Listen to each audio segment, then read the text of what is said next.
Hey, Morgan, what are you doing?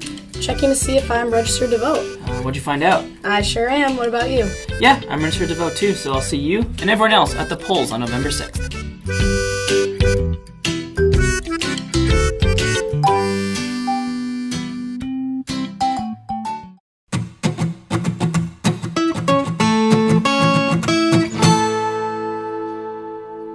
Hello, Minnesota! If you want to vote, first you have to make sure you're registered. If you're not sure whether you're registered already, there's a link in the description where you can check right now. If you're not registered or you need to update your name or address, you can go to the link in the description and register online as long as you have a Minnesota driver's license or state ID or the last 4 digits of your social security number. If you don't have any of those things or you'd just rather fill out a paper form and mail it in, you can use the printable form in the description. Either way you choose to register, you have until October 16th to do it. If you missed that deadline though, don't panic. You can still register at your polling place on election day. You'll just need to bring some form of photo ID and a proof of residence, like a utility bill, bank statement, or lease with your name and address on it.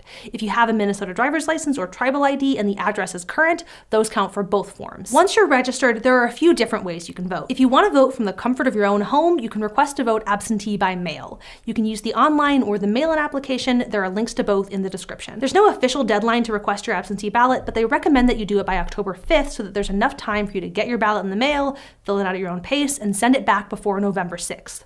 There's also a link below that you can use to track your absentee ballot and make sure it gets received and counted. You can also vote early in person at your county elections office from September 21st to November 5th during their normal business hours. Some offices stay open for extra weekend and evening hours, so check out the link below to find out when and where you can vote early in your county. If you're going to vote in person on November 6th, polls are open from 7 a.m. to 8 p.m., and there's a link below that tells you where you need to go to vote. Unless you're registering at the polls on election day, you do not need to bring an ID, though if it's been 4 years or more since you last voted, they will ask you to show a proof of residence, like a utility bill, lease, bank statement, or driver's license with your name and current address on it. Before you go vote, you can look at a sample ballot ahead of time. There's a link in the description. It'll tell you everything that you'll be able to vote for in the midterm elections.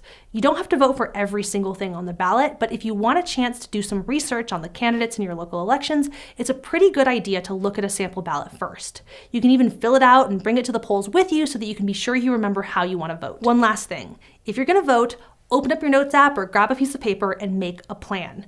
Write down when and how you're going to register, what time you're going to go vote, how you're going to get there, what ID you're going to use if you need one, even who you're going to bring to the polls with you.